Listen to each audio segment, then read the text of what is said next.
If you're like most people, you've been raised to believe that if you follow a certain set of principles and rules, if you're good in school, if you play by the rules, if you don't break the law, if you do everything you're supposed to do and you go to school and get a good education and get a good job, that you'll be happy.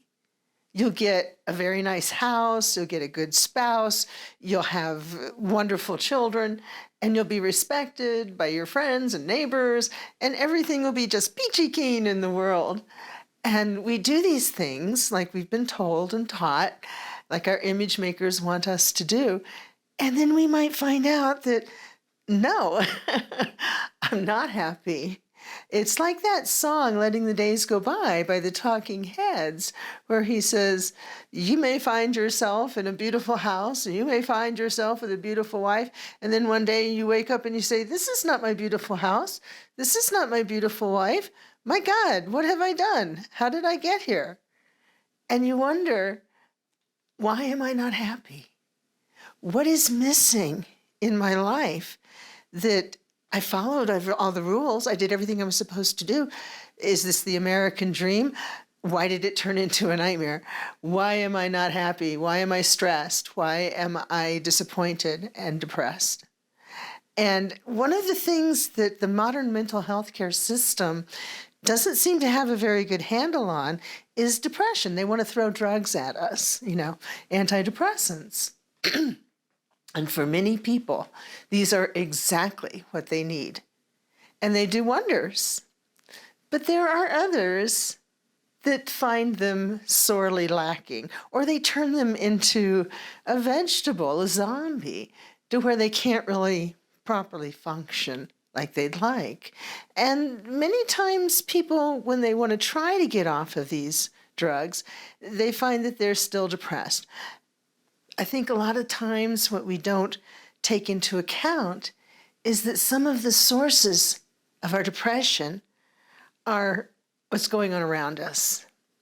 We might be putting up with things, tolerating things in our life that are toxic to our spirit, that are not helping us to follow our dream, our plans for this life. What I mean by that is it's a good idea to examine your life periodically and ask yourself, is this really what I want out of life? What do I personally want to be? What do I personally want to experience in life? A lot of times we default to what the image makers have told us we want. Well, of course, we want a good job where we get good money. And of course, we want to live in a good neighborhood where it's safe and where people respect us. But are those really our priorities, or are these priorities others have set for us because they've assumed, making an ass out of you and me, that this is what we want out of life? We have to remember that in life, our goal, our product, is not to make money or to be respected by others. Our goal in life is enlightenment, to learn, to enjoy life, to experience life to its fullest. And when we get on our deathbed, we're going to be thinking back about the memories we made, the things we learned, the friends we made along the way, the experiences we had. We're not going to be thinking about the amount of money in our bank account and all of the accolades that we got as we were going through life and how many people respected and admired us. Those aren't the things that are going to be important to us. So it's always a good idea to reevaluate. And sometimes when we're depressed or we're sad or we find ourselves lacking in energy, this is a way of our psyche telling us something's out of kilter here. You're off beat. You're not listening to the drum beat of your heart. You're not in sync with what your spirit really wants to do. You've sacrificed your personal goals for the goals of others, for your life. You're living your life for others, basically.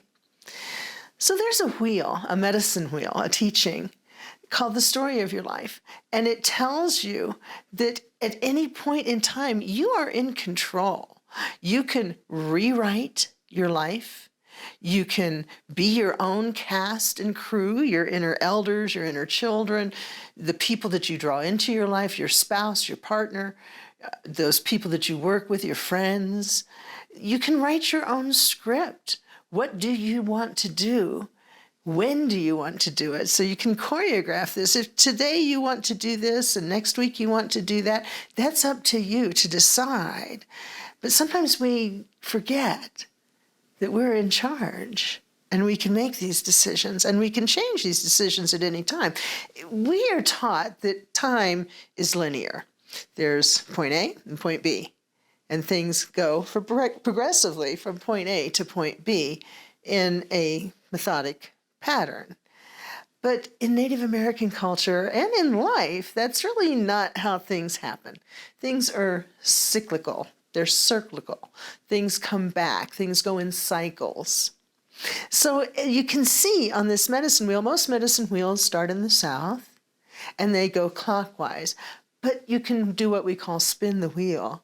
And that means at any point in time, you can change direction. You can go across the wheel. You can jump around. You can be writing the script of your life, deciding what you want to do and what your plans are for the future.